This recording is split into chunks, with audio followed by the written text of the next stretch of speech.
Hello மக்களே, welcome back to Raja tech channel. இந்த வீடியோவில் நம்ம எதை பற்றி பார்க்க போகிறோம்னா, என்னுடைய பர்சனல் ஃபோட்டோ எடிட்டிங்கான ஆப். அதாவது ஃபோட்டோ எடிட்டிங்கிறத விட ஃபோட்டோவில் ஹெச்டி இமேஜாக மாற்றுறதுக்கு ஒரு ஏஐ ஃபீச்சர் யூஸ் பண்ணி நமக்கு வந்து இன்னும் கொஞ்சம் குவாலிட்டி வைஸ் அந்த டீட்டெயில்ஸ் எல்லாமே கரெக்டாக தம்ப்நெயில்ல தெரிகிற மாதிரியான விஷயங்களுக்கு நான் என்ன ஆப் யூஸ் பண்ணுறேன் அப்படிங்கிறத பார்க்க போகிறோம். ஃபோட்டோ எடிட்டிங் தெரிஞ்சிருக்குன்னு நினைக்கிறேன். பிக்சல் ஆப் தான் யூஸ் பண்ணுறேன். அதை தவிர பிக்சார்ட்டும் நிறைய பேர் யூஸ் பண்ணுறாங்க. அதுவும் கூட நல்லா தான் இருக்கும் அப்படின்னு சொல்லலாம். பட் நான் வந்து பிக்சல் ஆப் யூஸ் பண்ணுறேன். அதே மாதிரி பிக்சல் ஆப் யூஸ் பண்ணிவிட்டு எதுக்கு அந்த ஒரு எக்ஸ்ட்ரா ஒரு ஃபோட்டோ எடிட்டிங் ஆப் அப்படின்னு கேட்டிங்கன்னா, குவாலிட்டி வைஸ் நமக்கு டீட்டெயில்ஸ் எல்லாமே கரெக்டாக தெரியாது.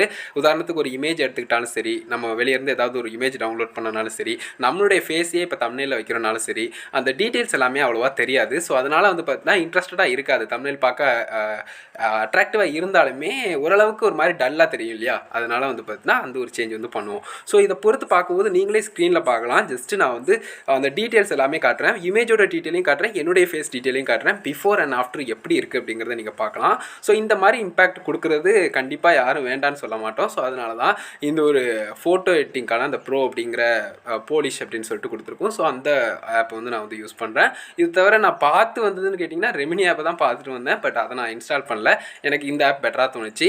ஜஸ்ட்டு இன்டர்ஃபேஸை பார்த்துட்டு தான், நான் யூஸ் பண்ணிலாம் பார்க்கல. பட் இந்த ஆப் எனக்கு பெட்டராக தோணுச்சு. கண்டிப்பாக ட்ரை பண்ணி பாருங்கள். உங்களுக்கு ஒரு வேளை தம்ப்நெயில்ல வந்து குறிப்பிட்ட இமேஜஸ் யூஸ் பண்ணும்போதோ, இல்லை நீங்களே உங்களுடைய இமேஜ் இல்லைனா வேறு யாருடைய இமேஜாவது பர்டிகுலராக வைக்கும்போது டீட்டெயில்ஸ் வந்து கரெக்டாக தெரியல, ஒரு மாதிரி பிளராக தெரியுது அப்படின்னு சொன்னால் கண்டிப்பாக ஹெல்ப்ஃபுல்லாக இருக்கும். ஸோ ட்ரை பண்ணி பாருங்கள் மக்களே. இந்த ஆப் ஃப்ரீயாக இருந்தாலும் நீங்கள் ஆட் பார்க்குற மாதிரி இருக்கும். ப்ளஸ் சிம்பிள் கிளிக் பண்ணி ஃபோட்டோ இந்த மாதிரி ஆட் பண்ணிங்கன்னா, ஆட் பண்ணதுக்கப்புறம் இந்த என்ஹான்ஸருங்கிற ஆப்ஷனில் என்ஹான்ஸ்னு இருக்கும். அதை கிளிக் பண்ணிங்கன்னா இந்த மாதிரி லோட் ஆகும் கொஞ்சம் நேரம்.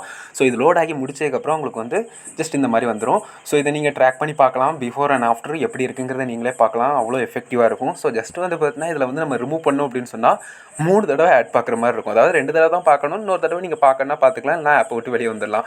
ஃபஸ்ட்டாக வந்து பார்த்தீங்கன்னா டிக் ஆப்ஷன் மேலே இருக்கு இல்லையா, அதை கிளிக் பண்ணோடனே இந்த மாதிரி வாட்ச் ஆட் எல்லாம் ஜாயின் பண்ணுங்கள் அப்படிங்கிற மாதிரி காட்டும். நம்ம வாட்ச் ஆட் கொடுத்துக்கலாம். அதுக்கடுத்து ரெண்டாவது சேவ் பட்டனை கிளிக் பண்ணுறதுக்கு முன்னாடி அதை ரிமூவ் பண்ணணும். ஸோ அதை கிளிக் பண்ணோம்னா வாட்ச் ஆட் கேட்கும். ஸோ அதையும் நம்ம கிளிக் பண்ணி வாட்ச் பண்ணிவிட்டு அதுக்கடுத்து ரிமூவ் ஆகிரும். ஸோ ஜஸ்ட்டு வந்து பார்த்தீங்கன்னா சேவ் பண்ணோம்னா அதுக்கடுத்து ஒரு ஆட் வரும். அதையும் ஸ்கிப் பண்ணிட்டோம்னா ஃபோட்டோ கேலரியில் சேவ் ஆகிரும்.